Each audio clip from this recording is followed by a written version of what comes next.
I'm Professor Indra Abeysekera. I will go through a consolidation example where consolidation journal entries have to be recorded and then non-controlling interest is calculated. This example was borrowed from a textbook and adapted for this purpose. In this example, at the date of acquisition, A Limited, which is the parent, acquired 80% of B Limited, which is the subsidiary, at a cost of 2 million. And the total shareholders' funds at the date of acquisition is given as 2.2 million. So that's what was recorded, and its breakdown is given here. As share capital, retained earnings 1.5 and 1.5 million and 700 million, which adds up to 2.2 million. The tax rate is given as 30%, and it also tells us the management of A Limited or the parent values any non-controlling interest in B Limited, which is the subsidiary, at fair value. That piece of information becomes important for us in determining how much goodwill that we need to allocate to non-controlling interests. What it means is that A Limited acquired 80% of goodwill of B Limited in its acquisition, and 20% of goodwill still should be assigned to non-controlling interests.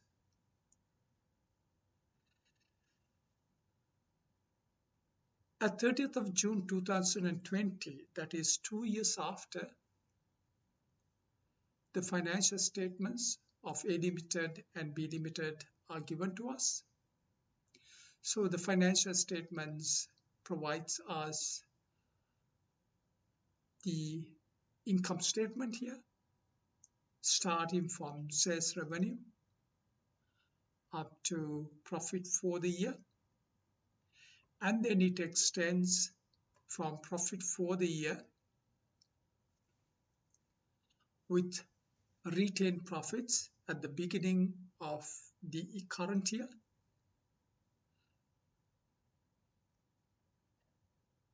and then any dividends that's been paid and declared, which is deducted to come up with retained earnings that is available at end of the current year. So that's given for A Limited and B Limited.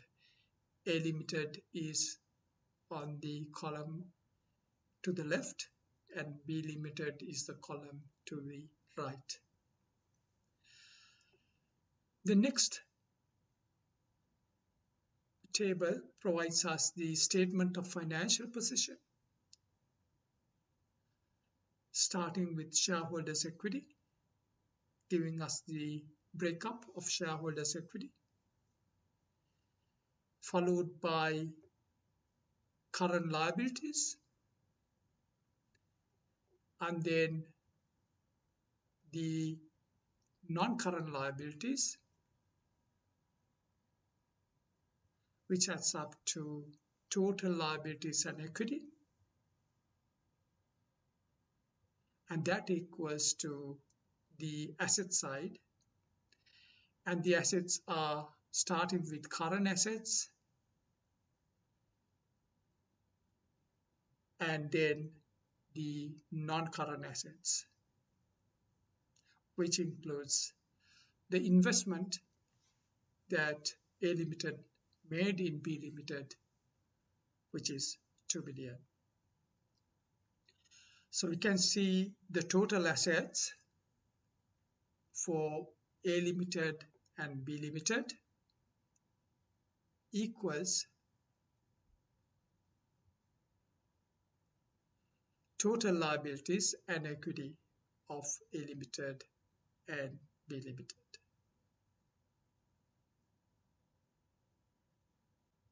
Other information is provided to us. The first one is at the date of acquisition, all assets of B Limited have been fairly stated, except for one plant, Plant Tashmi. I should have been recorded at 300,000 as fair value, but the carrying value was 200,000. And the breakup of the carrying value as cost and accumulated depreciation is given to us.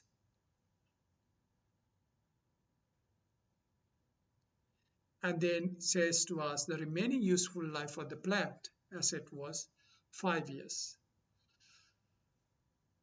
So it tells us that the shareholders' equity of B Limited, the subsidiary, has not been stated at fair value, and we need to do a consolidation journal entry to increase the fair value of Plant Tashmi, which will give rise to a revaluation surplus in the group, which should be assigned to the subsidiary in the group.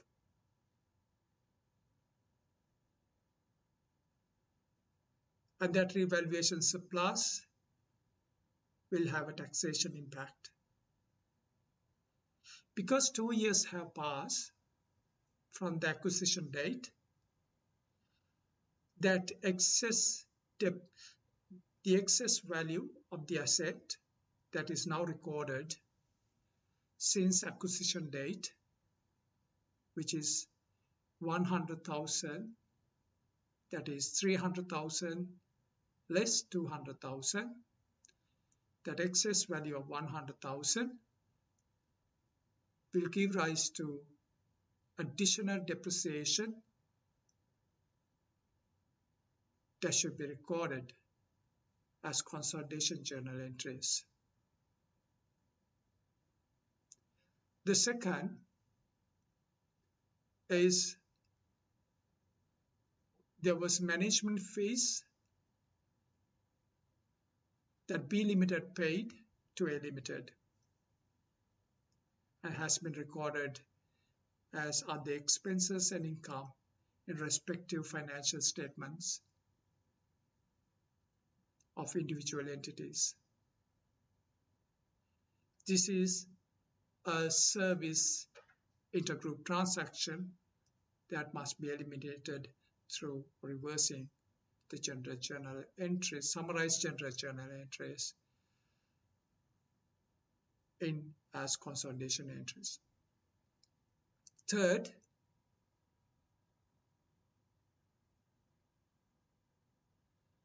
in the current period, A Limited sold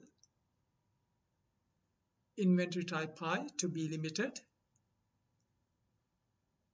at a gain. 50% of inventory is still on hand, so it's partially held inventory. We are required to eliminate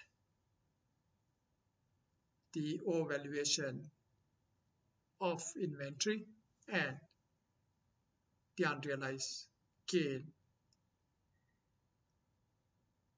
It's an intergroup transaction. Fourth, during the current financial year, B Limited sold type low inventory to A Limited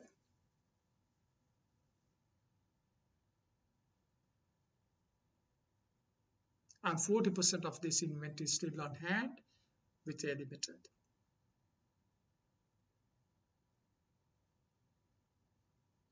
Again, it's an intergroup transaction that must be eliminated. The difference between the third and the fourth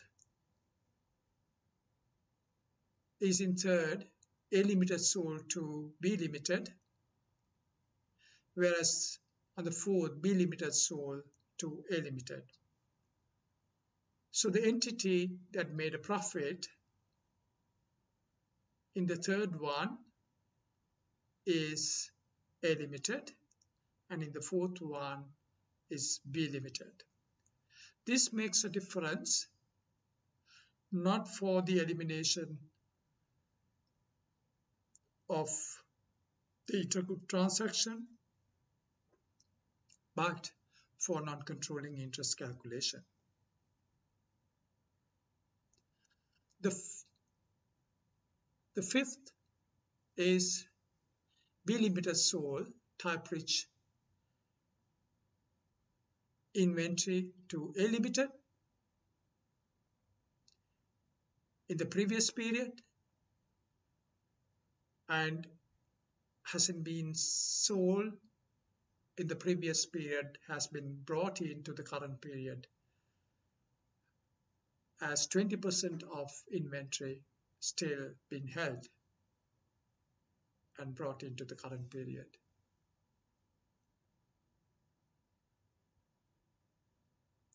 Because B Limited sold it to A Limited, the unrealized gain is with B Limited. When we do the consolidation journal entry, we reverse the unrealized gain, and the B Limited's or the subsidiaries' profits gets affected. Subsidiary in the group profit get affected, and that's going to have an impact on the non-controlling interests.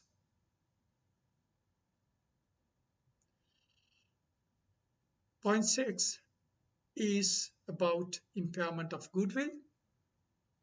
Has been impaired in the current period and in the previous period. In the previous period by $10,000 and in the current period by $5,000.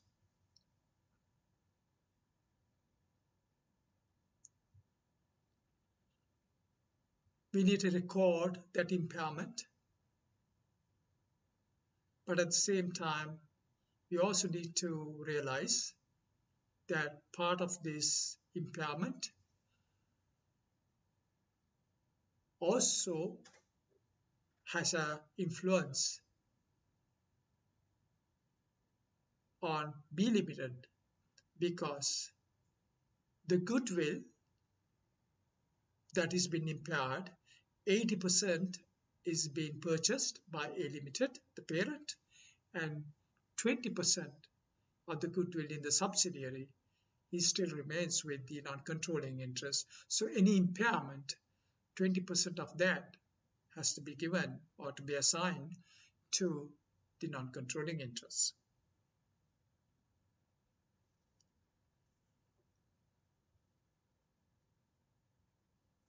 Number 7, it's a current period transaction. Plant, iron made, B Limited sold it to A Limited at a gain of 20,000, 45,000 less 25,000, which is the carrying value of the plant at the time of sale, and that $25,000 comprise cost of 50,000, cost and accumulated depreciation 25,000.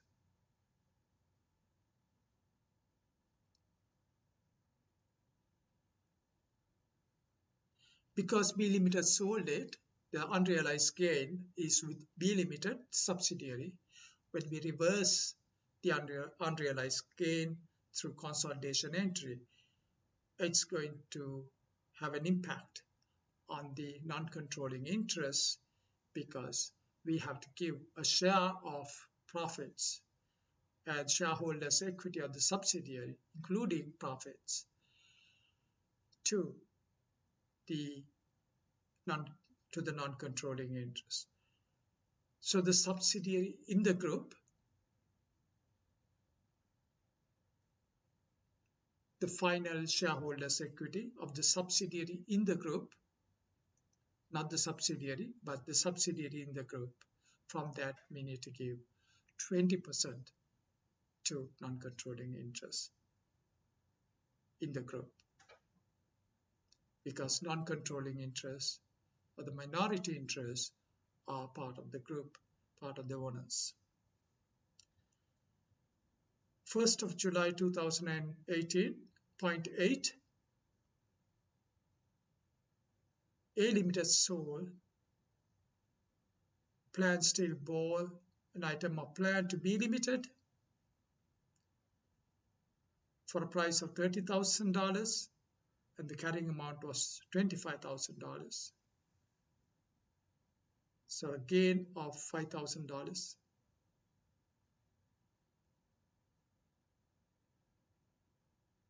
Carrying value comprised cost of $30,000 and accumulated depreciation of $5,000. So the unrealized gain of $5,000, which is with A Limited, because A Limited sold it, when consolidation entry is done, when we reverse the unrealized gain, it affects A Limited, not B Limited.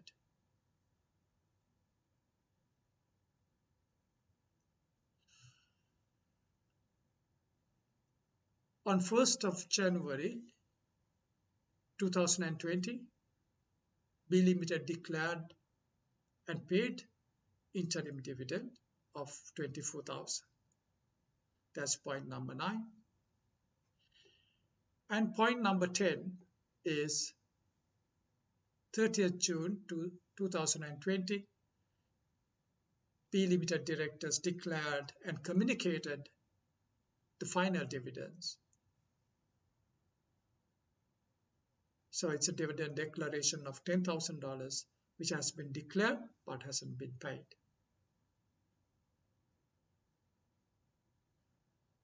So point number 9 and point number 10 are obvious from the financial statements. So in fact, those two notes are not necessary, although they are given, but we can find that out from the financial statements. We can see dividend declared and dividend paid, 30,000 and 10,000. Dividend paid, 30,000. Dividend declared, 10,000. So if we come down to point number 9 and point number 10, $24,000 dividend to A Limited, what it means is that 24,000 is 80% of 30,000.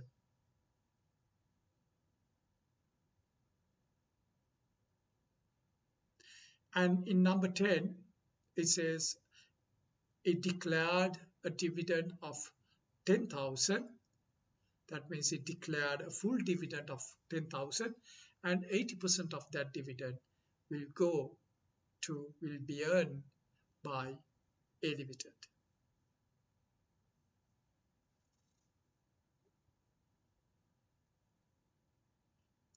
On these 10 points, additional information, we are required to prepare fair value adjustment and then elimination of investment entry. Then the intergroup journal entries for management fee, inventory type high, inventory type low, inventory type rich, which is 0.5,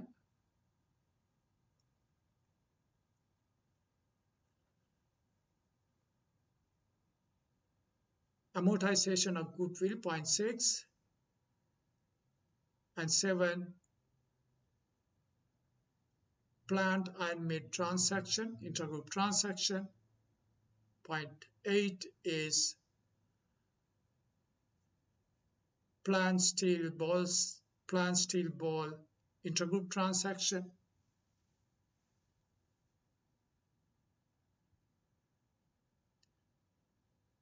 And point 9 is intergroup dividend, interim dividends, and 10 is intergroup final dividends. Once we have completed all the consolidation journal entries, then we need to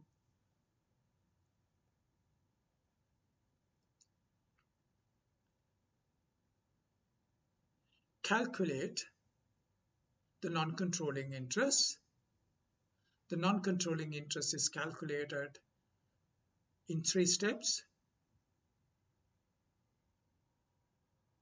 At the date of acquisition, from the date of acquisition to the beginning of the current reporting period,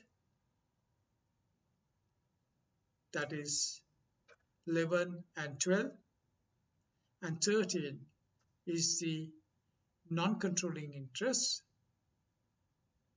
during the current reporting period. And 14 is the total non-controlling interest that will be assigned in the group for the minorities in the subsidiary in the group.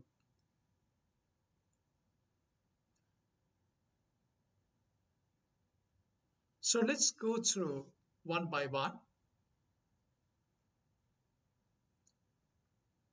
The first one is the fair value adjustment of the planned touch B that has not been adjusted to its fair value at the date of acquisition. So our journal entries for the fair value adjustment is first reverse the accumulated depreciation to prepare for evaluation, debit accumulated depreciation and credit plant attachment asset. Then we increase the value to revalue the asset, debit plant attachment asset and credit revaluation surplus of 100,000.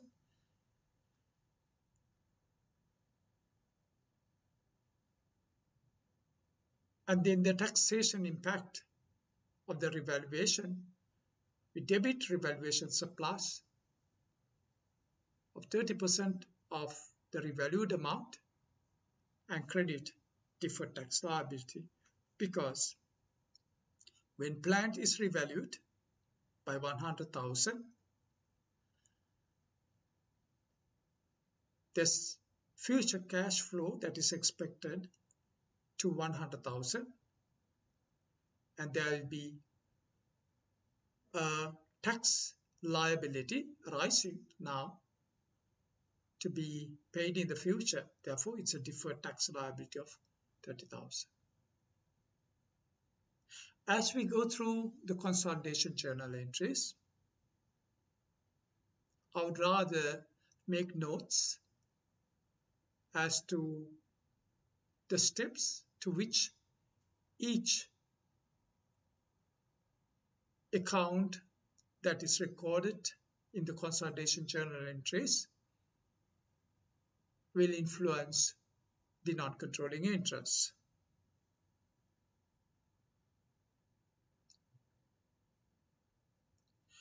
What we analyze for non-controlling interests are the shareholders' equity of the subsidiary in the group.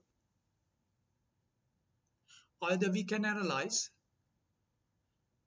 the shareholders' equity of the subsidiary in the group or the assets and liabilities of the subsidiary in the group, but we make a conscious choice of analyzing the shareholders' equity of the subsidiary in the group because both are equal.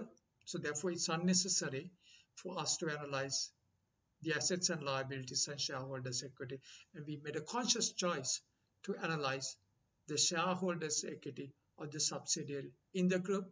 And then we, by looking at that ownership, we assign 30% of the final shareholders equity of the subsidiary in the group after it has entered the group. How much should be assigned to the non-controlling interest? So the revaluation surplus and revaluation surplus, the tax impact, they are at the date of acquisition, so I make those as 1. Due to the revaluation, which is 100,000, there would be additional depreciation that needs to be recorded for the current period and for the previous period of 20,000 each.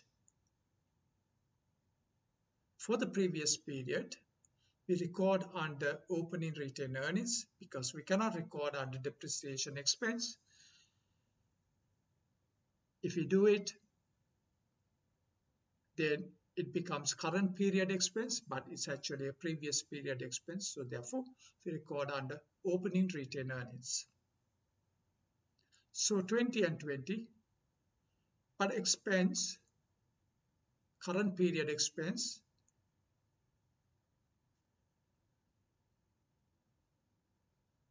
reports belongs to step 3, which is the current period non-controlling interest, whereas opening retained earnings belongs to step 2, which is from the date of acquisition up to the beginning of the current reporting period.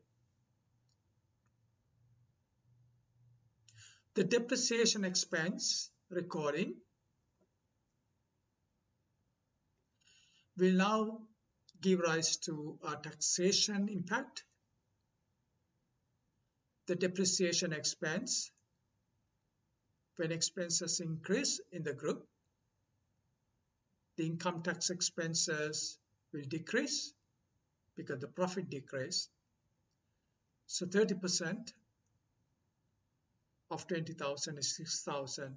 And similarly, the tax impact of that previous period depreciation expense, which we have recorded as opening retained earnings of 20,000, which is the previous period depreciation expense, will decrease the previous period profit, and that decrease will decrease income tax expense of previous period. But because it is previous period, we record under opening retained profits of 6,000.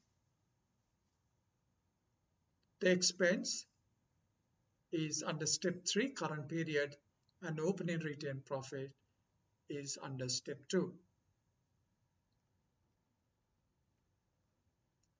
Now that we have done the fair value adjustment, we can now ascertain of the shareholders' equity of the subsidiary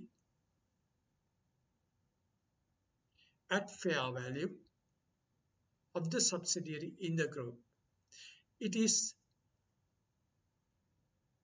the shareholders' equity of the subsidiary in the group at fair value at the date of acquisition is what we eliminate against the investment. So we take 80% share of share capital, retained earnings, and revaluation surplus, and that comprise 100,000 less 30,000, which is the taxation impact of revaluation, and we take 80% of that. and there are debits and credits, and there's something that A Limited has paid for to take ownership of B Limited, 80% ownership, and that hidden capital, which is represented as goodwill, as an asset, emerges here. So A Limited has paid for not only for the visible capital or identifiable capital, there's also a hidden capital, which is represented by goodwill, which is 184,000. This 184,000, because non-controlling interest is measured at fair value, equates to 80% of goodwill.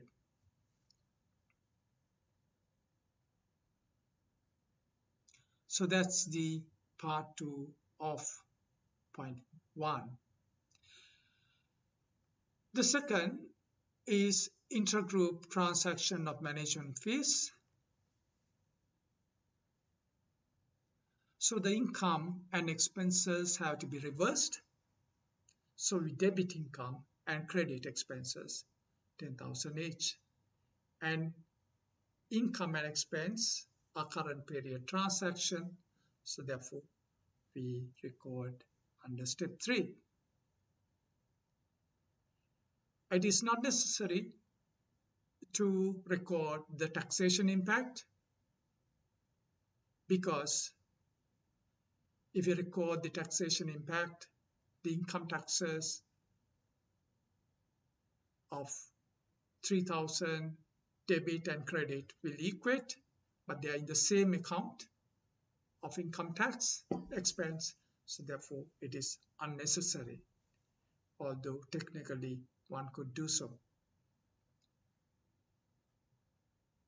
The next transaction is about the current period intragroup inventory type high transaction. A Limited sold to B Limited. A Limited made a profit, which is unrealized gain, and B Limited received overvalued inventory. But it's only 50% of this inventory still on hand with B Limited, and the rest have been sold outside the group to a third party.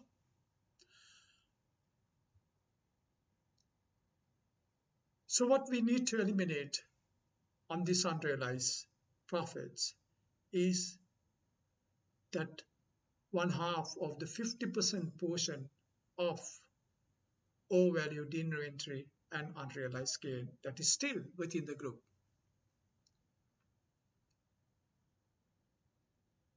So there are 3 sets of transactions when it comes to inventory.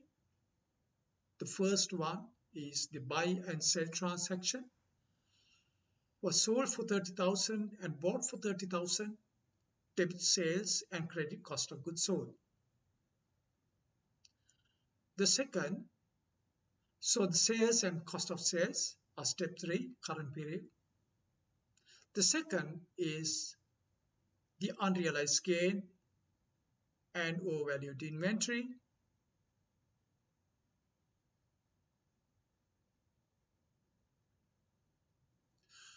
So we debit cost of goods sold up to 50% of the unrealized gain, 4,000.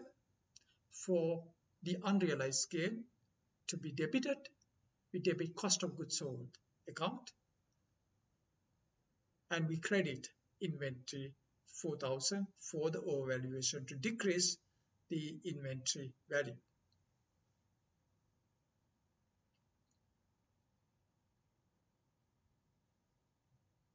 There's a taxation impact.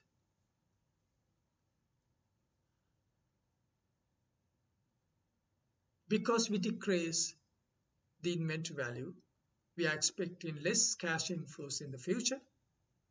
and as a result, there will be less taxes to be paid in the future, and therefore we debit deferred tax asset 30% of 4,000, 1,200. When we increase the cost of goods sold, expenses increase, profit decrease, income tax decrease by 30% of that value of 4,000, which is 1,200.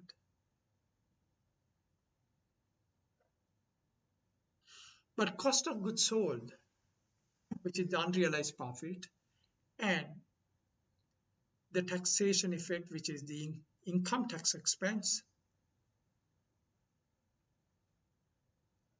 relates to A Limited because it's the unrealized gain is with A Limited. Although it's a current period transaction, I noted there are not three to show that it's a limited transaction has no impact on the non-controlling interest because the non-controlling interest resides in the subsidiary, not in the parent. And subsidiaries' profits and the taxation income tax expense has not changed.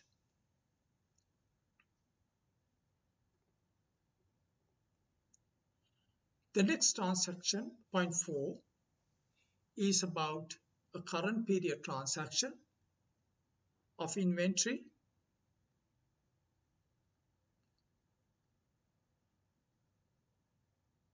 where B Limited sold to A Limited and 40% of the inventory is still on hand. Because B Limited is having unrealized gain, the consolidation entry that reverses that unrealized gain will change the original profit situation of the B Limited or the subsidiary because we give 20% of ownership interest of B Limited, which is the subsidiary in the group, to non-controlling interest. That's going to influence the non-controlling interest. So the three sets of transactions, because it's inventory, the trading transaction of 20,000, we debit sales and credit cost of goods sold. Then the unrealized gain and the overvaluation of inventory up to 40% of the total unrealized gain of 6,000, which is 2,400, 2,400. We debit cost of goods sold and credit inventory. We increase cost of goods sold. As a result, the profits decrease and the income tax expense decrease by 30%. We decrease inventory value by 2,400. The future expected cash flow also decrease by 30% by 2,400, and the taxation impact or the tax saving due to decrease in cash flow, future cash flows, is the deferred tax asset, which is 30% of 2,400, 720.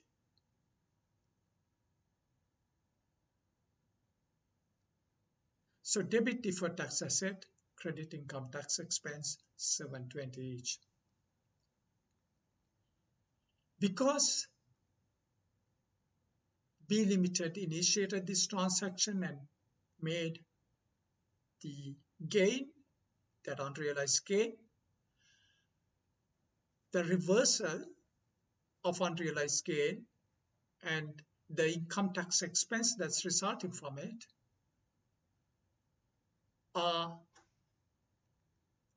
going to change the original profit situation of the subsidiary and of the subsidiary in the group. So therefore, we must count them, and all these are current period and step 3. As you can note, I have not included any step numbers for inventory and deferred tax asset because they are assets. Assets and liabilities are disregarded because we are analyzing only the shareholders' equity of the subsidiary in the group. Point 5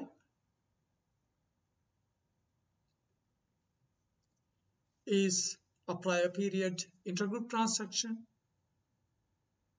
where B Limited sold and made a profit, unrealized gain, to A Limited, where A Limited has the overvalued inventory. So our journal entries here, we have 3 sets of journal entries, but the first one, buy and sell transaction, and the buy and sell is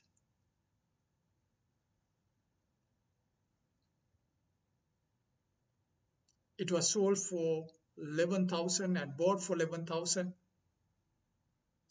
But because it's a previous period transaction, both the sale and cost of goods sold becomes opening retained profits, debit and credit opening retained profits of 11,000.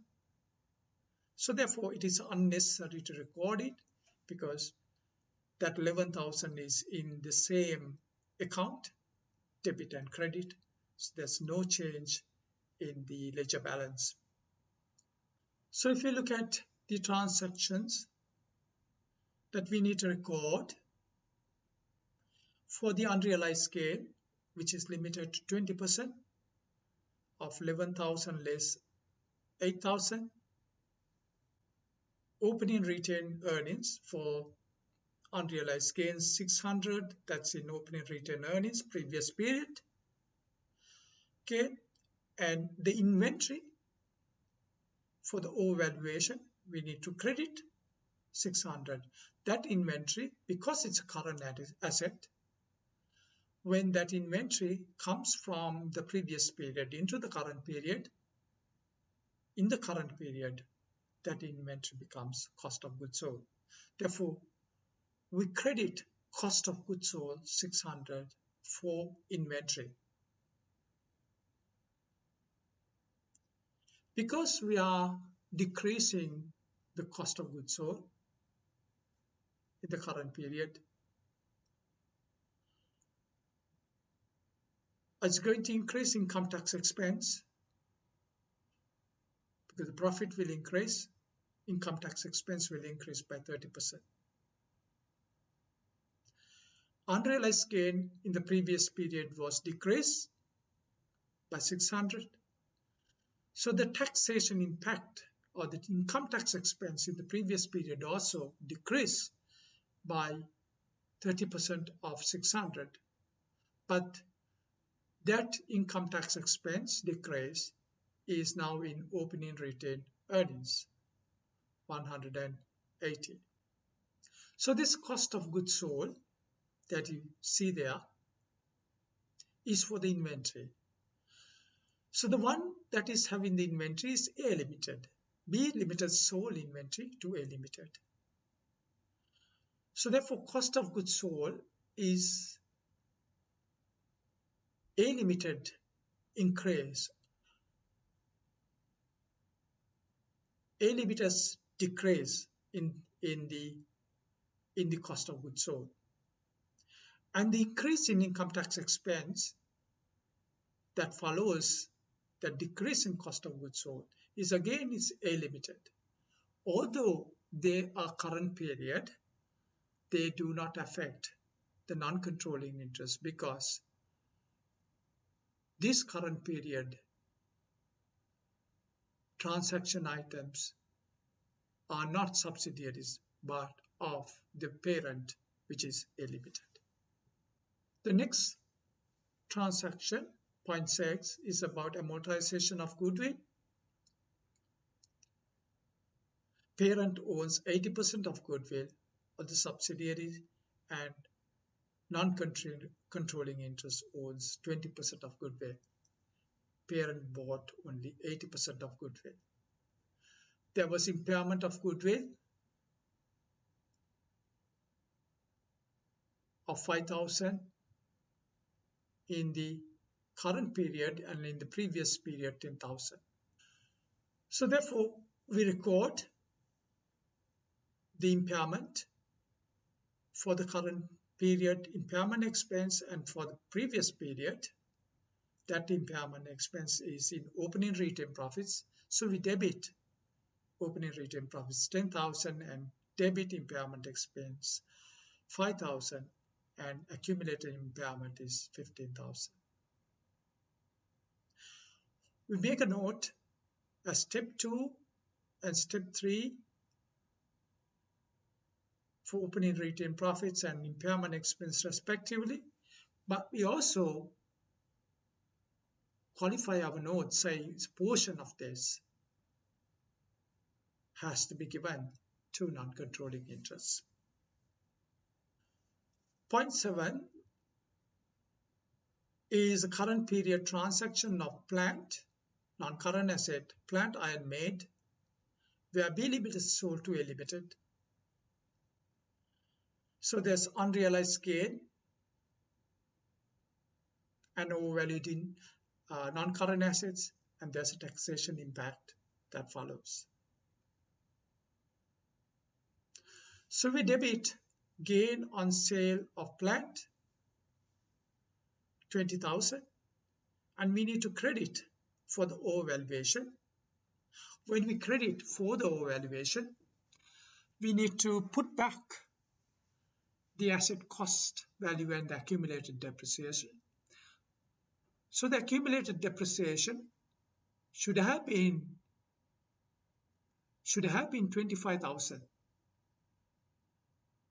So we put back that 25,000, credit 25,000, and after the transaction,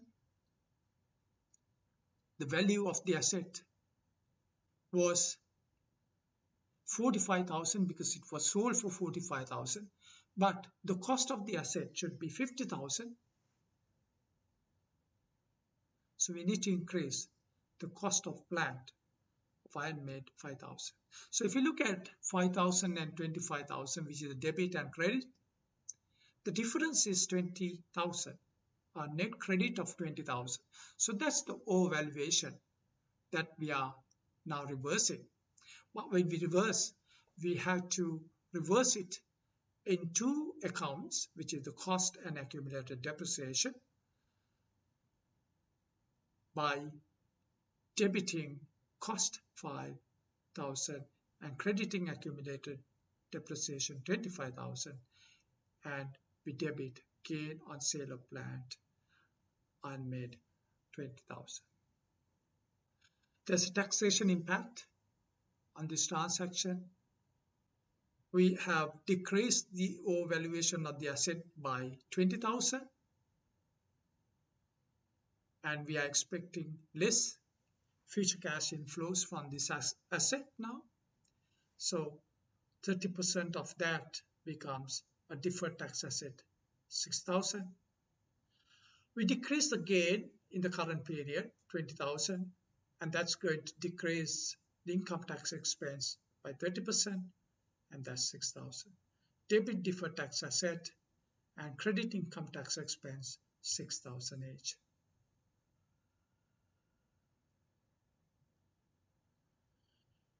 Because the asset has been held for a year, because this transaction occurred at the beginning of the year,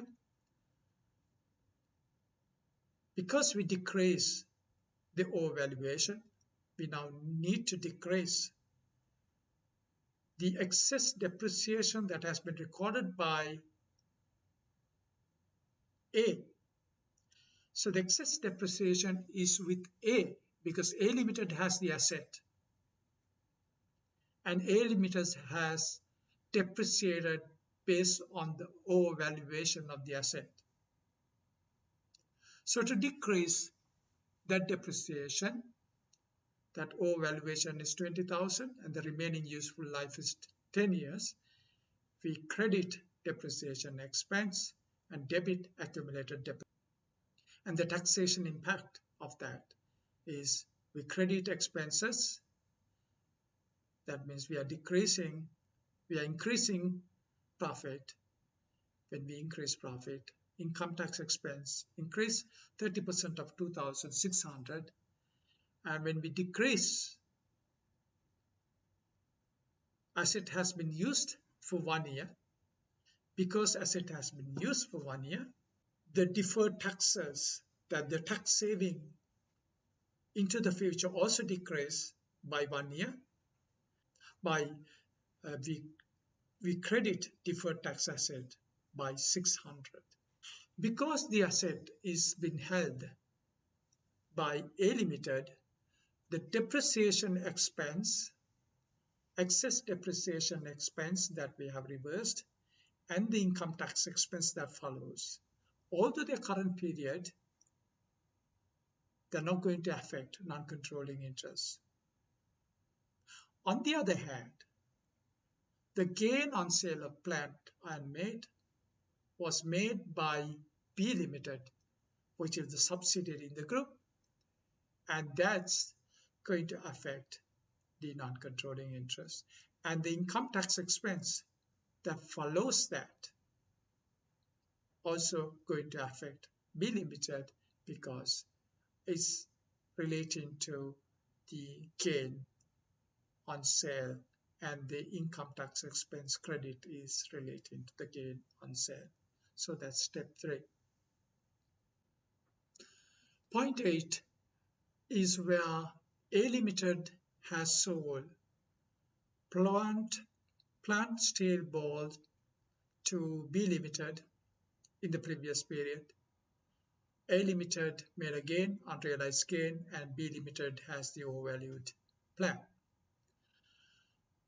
So our consolidation journal entries is debit,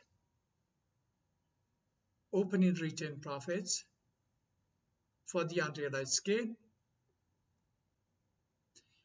and that unrealized gain is 5,000. We debit opening retained profits 5,000 for the unrealized gain, and we need to credit for the overvaluation. If you look at the cost and the accumulated depreciation, the cost, original cost, was 30,000, and the price at which the asset was sold was also 30,000. So therefore, we don't need to adjust the cost because it's at the original cost. But the accumulated depreciation should have been 5,000. So we need to increase accumulated depreciation by 5,000. By doing that, we debit unrealized gain of 5,000 and credit accumulated depreciation of 5,000. So the unrealized gain is in the previous period. So we debit opening retained profits 5,000 and credit accumulated depreciation 5,000. Because A Limited sold it, that unrealized gain is with A Limited. Therefore, it's not step 2, although it's opening retained profits. The taxation impact is we are not decreasing the asset value. So there's future tax saving, deferred tax asset 30% of 5,000, 1,500. And the opening retained profits, we have decreased, and the tax income tax expense of the previous period will also decrease by 30% of 5,000, but because it's in previous period, we credit opening retained profits 1,500. So we debit deferred tax asset 1,500 and credit opening retained profits 1,500. But because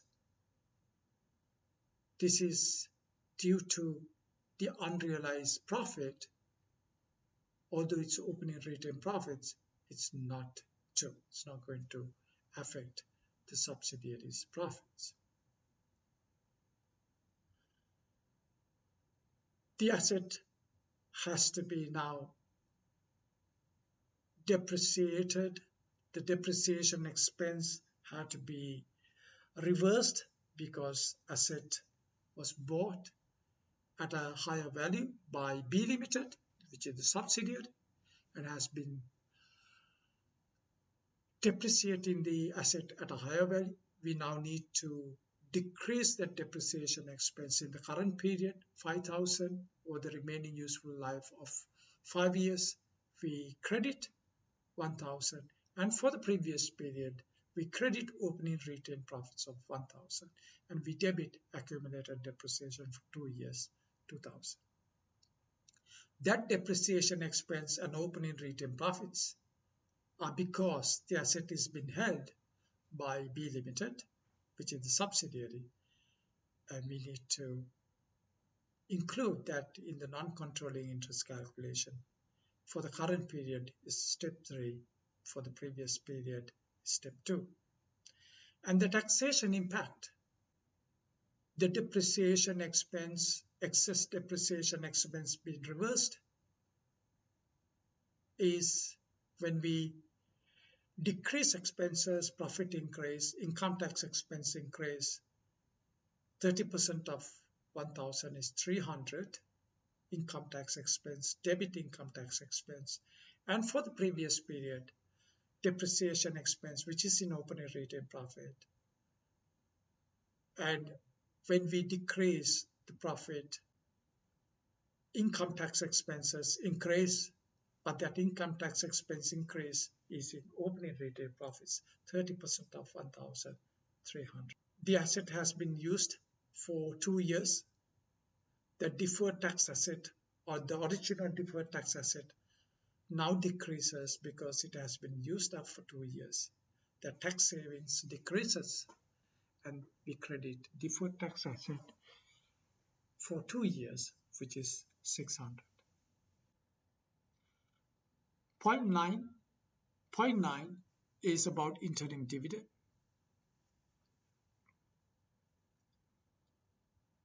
In the current period, subsidiary declared interim dividend and paid it.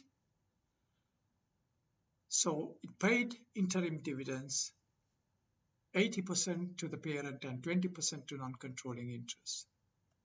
So we debit other revenue,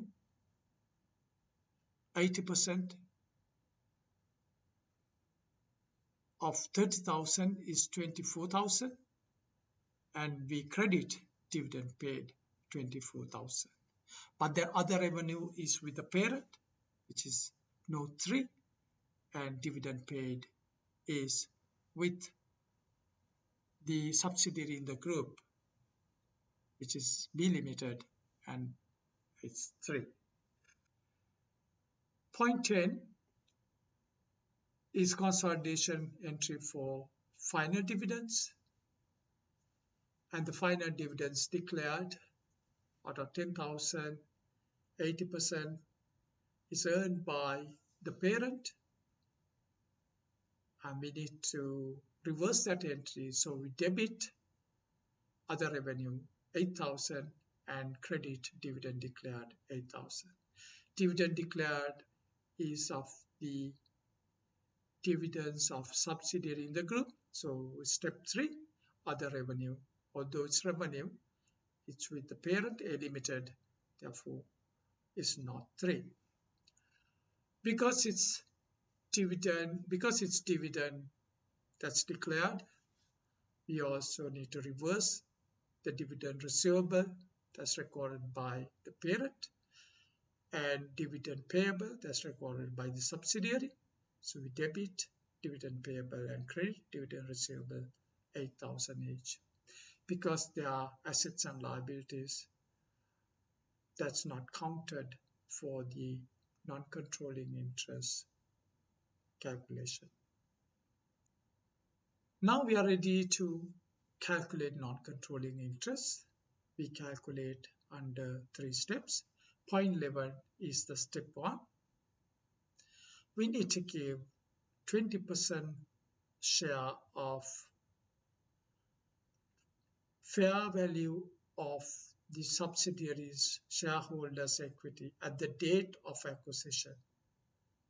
So we give 20% of share capital, retained earnings, and revaluation surplus, and also the hidden capital, which is represented by goodwill. And that goodwill that we found from the elimination of investment, which is 184,000, is equal to 80%. So therefore, we need to divide that by 80% to make it 100%. From that, we need to assign 20% to non-controlling interest. When we assign all those 4 items, that equals to 500,000. Point 12 is to calculate non-controlling interest from the date of acquisition to the beginning of the current reporting period. What we do is we start with the increase in profit from the date of acquisition to the beginning of the current reporting period, that is the opening retained profits. At the date of acquisition, the subsidiary's profit or retained earnings was 700,000. At the beginning of the current period, it is 800,000. That we find that from the financial statement, and 20% of that increase is what should be given to the non-controlling interest. That 800,000 is found in the financial statement.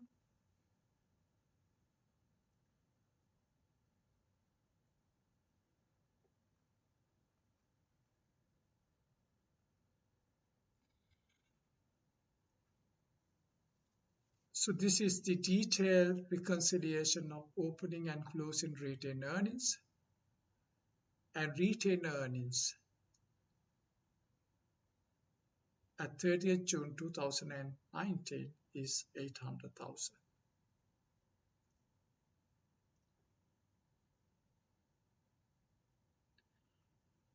At the date of acquisition, retained earnings was 700,000. So the retained earnings have increased from the date of acquisition to the beginning of the reporting period, which is 800,000. And that increase is 100,000. So 800,000 minus 700,000, which is the increase is 100,000, 20% is given to non-controlling interest. Then we go through each journal entry, consolidation journal entry that we have recorded, and we look at anything that we have recorded as step 2, and in that any debit we will decrease non-controlling interest by 20% of the share. Any credit will increase non-controlling interest by 20% of the share. So if you look at these entries, we can see that due to fair value adjustment, during that fair value adjustment, the plant touched me asset, there's depreciation entry that will decrease the non-controlling interest, because there's opening retained profits of 20,000 debit, and then the tax effect of that depreciation expense opening retained profits of 6,000 credit. Then on point 5, rich limited transactions, invent type rich, there's opening retained profits of 600, 20% of that is 120 debit, and then the tax effect of that is a credit of 180, 20% of that opening retained profits is 36. Then number 8.8 is we got the intergroup transaction, plan steel ball transaction. 20% of 1,000 is a credit, opening retained profits, and the tax impact of that is opening retained profits of 300, 20% of that is debits 60. In addition to that, point 6 is about the amortization of goodwill. The amortization for the previous period was 10,000. That 10,000 is for the 80% of amortization. So we need to divide by 80% and then multiply by 20% to find out the non-controlling interest, the amortization, opening retained profits decrease, which is 2,500. When we add up the subtotals, after that the net total becomes a credit of 14,756.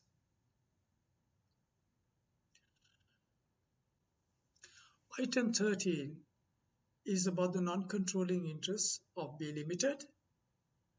The profit after tax,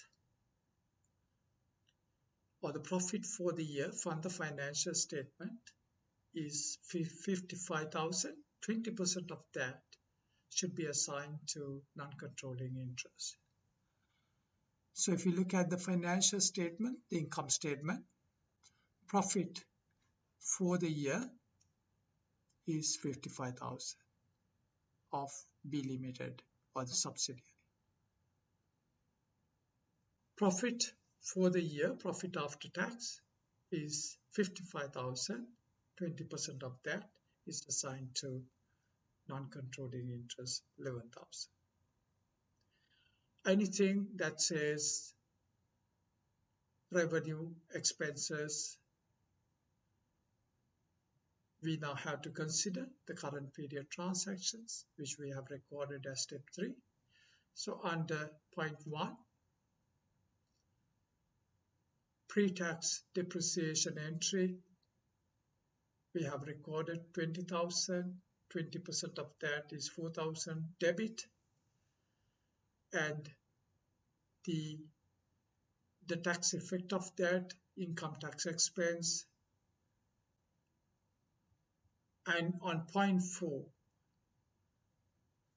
for the inventory transaction, the income tax expense is 720. 20% of that is a credit, 144. And in point 4, type low transaction, 2,400 is the unrealized profit that's reversed, and 20% of that is 480 debit. Point 5 is the amortization of goodwill, and 5,000 is for the current period, and that's for 80% of goodwill. We need to make it a 100%. 20% of that is debit, 1,250. Point 7 is about Plant Iron Made Limited. Its unrealized profit is 20,000. We debited it. 20% of that is 4,000. We debit non-controlling interest. Point 7 is the income tax expense, which is a credit. 20% of that is of 6,000 is 1,200. We credit. Point 8 is about the intergroup transaction relating to Plant Steel Ball, and the unrealized profit on that is 1,000. 20% of that is 200 as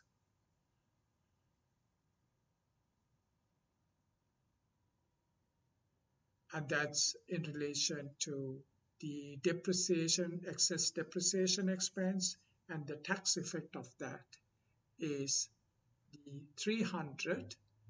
The income tax increase is 300. 20% of that is a debit, 60. And we come up with subtotals, and the net is 3954. Point 14 is the calculation of total non-controlling interest. So from step 1, step 2, step 3, we obtain 500,000, 14,756, and 3954 we calculated.